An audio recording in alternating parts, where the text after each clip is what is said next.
Please subscribe show. YouTube Cole Spivey. Yeah, man. So what did the guy do during picture day, during school? Did he get up and just beat the crap out of the photographer because there are people out there in the world today that are going to videotape the crap out of everything, okay? There's also live stream security cameras all over the world. And I almost worked for a company in Dallas known as Stealth that does live stream. Well, they do live stream and recorded video of security all over the place. If the people were so paranoid about me videotaping just the sign only, is there some reason why? Any particular reason why? I mean, and he still doesn't actually have physical proof that I actually videotaped. Now, I did have to do a cover-up story one time about the Silver Wheel roller skating rink.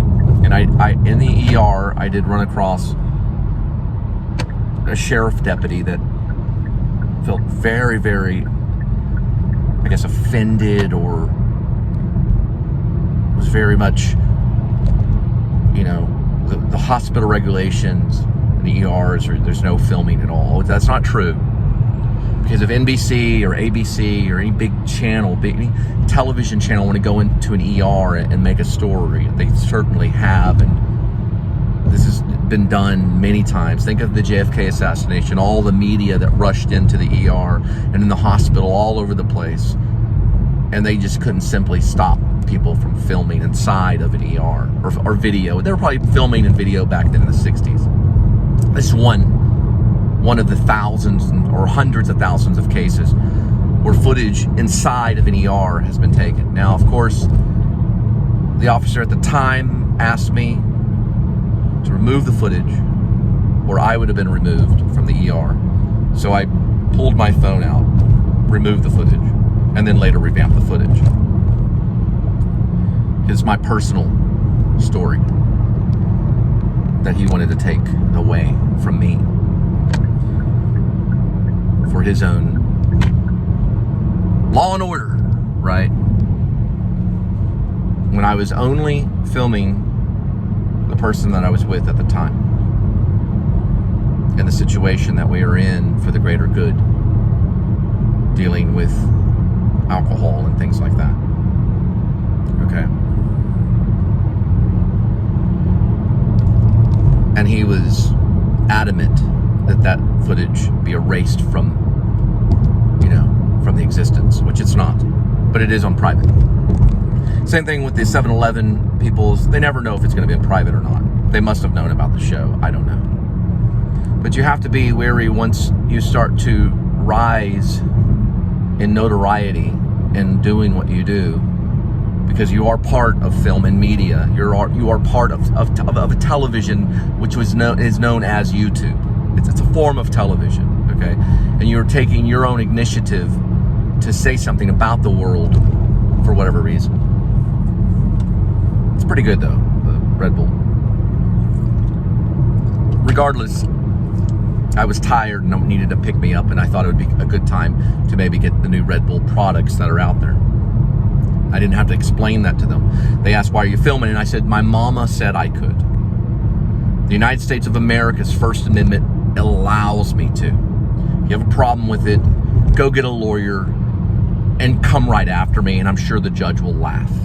Because I'm a delivery driver, and you're seeing the world around you. You're seeing the world through my eyes. And it's part of my journey. It's part of my journal. It's part of my document, right? To you, for free.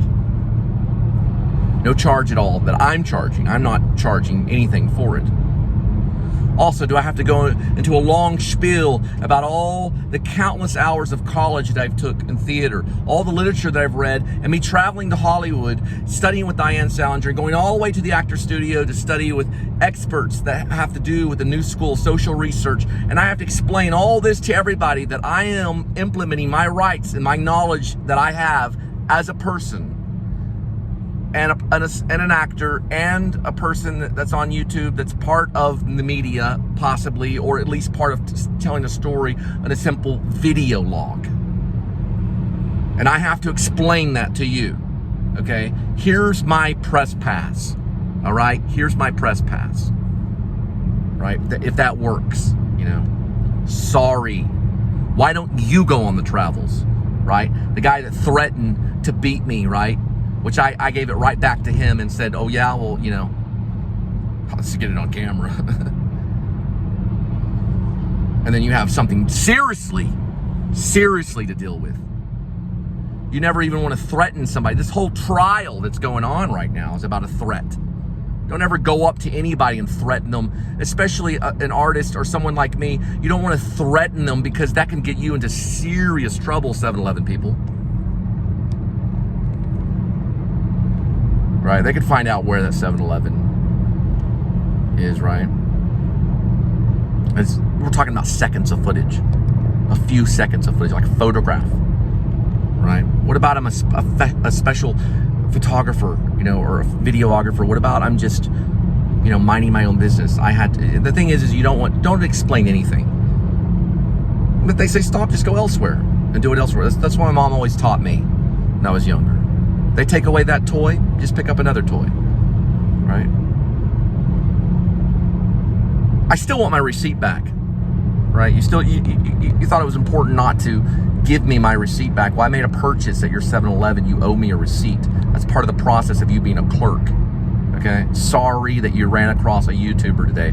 Oh, boo-hoo, sorry, okay? I'm sure you're gonna be okay. I didn't stick the camera in your face anyway. I didn't want to. I was vlogging something else. Anyway, I guess I'll have to put up with that then. But oh well. But what I'm trying to say is that you have the right. You have the First Amendment right. You don't have to ask permission anymore. You never really had to. Also, another person that I met that was out in Maine was Bert Chavez, and he was a life journalist photographer. He had a press pass, the precious press pass that you don't even need. Adam the Woo, who doesn't really carry around a press pass, he vlogged part of the Oscars one time. He was outside of it, but he still was able to vlog and do things that he felt he needed to do to include part of his story. He goes to Chicago, to Wrigley Field. I don't think he's asking a lot of permission to be a sports photographer for that day, which he isn't always. I don't think he's asking the city of Chicago when he goes in if, hey, is it okay if I film some of your art stuff? He might be, but I doubt it seriously. Because we don't really have to ask, per se. If you're on the public easement, you have the right to have a camera and you can film things. Now, if they ask you to leave, just leave, right? You have somewhat of a right to be an artist in this world. Now, there are Republicans, and I'm not blaming all the Republicans, but there are people that feel like they own this world. They own the things that we look at, and they don't. They don't own those things. There's a story out there that needs to be told. Go out and tell that story. If you want to ask permission, then you can ask permission, but you do not have to. There's no real law stating that you have to ask permission, right? Anywhere in the world, you have the right to go anywhere in the world, right? Think of filmmakers, Michael Moore that did Roger and Me, all that stuff that he had to go through, probably all this stuff that he had to go through to make it. But not every single aspect of being a documentarian or being a videographer or being on YouTube, you're not really asking permission. You're not going, can I do this? Because a lot of people are gonna say no. You gotta be a yes person, right? And just keep your distance from those that are bummers.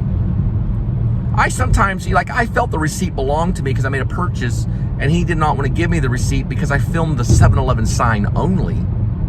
You know, no one's going to really know that that's particularly his 7-Eleven, but why is he so, does he own 7-Eleven? I've done tons of 7-Eleven vlogs all the time. Maybe he didn't clean the 7-Eleven that day. I don't know his problem. We're headed back. Exterior, probably the skyline of Fort Worth, and I'll be heading back. But like I'm saying, there's no law saying that you have to ask permission. Now, if you're at somebody's wedding or something, there's still people that are going to break out cameras and film like crazy everywhere, all over the world, nonstop. Look at Facebook and on that. Look at YouTube. It's all over the place, nonstop. This is what makes me an artist today. This is what gives me the liberty and some purpose in life. And that's where I take the initiative and I say, well, welcome to the Please Subscribe Show.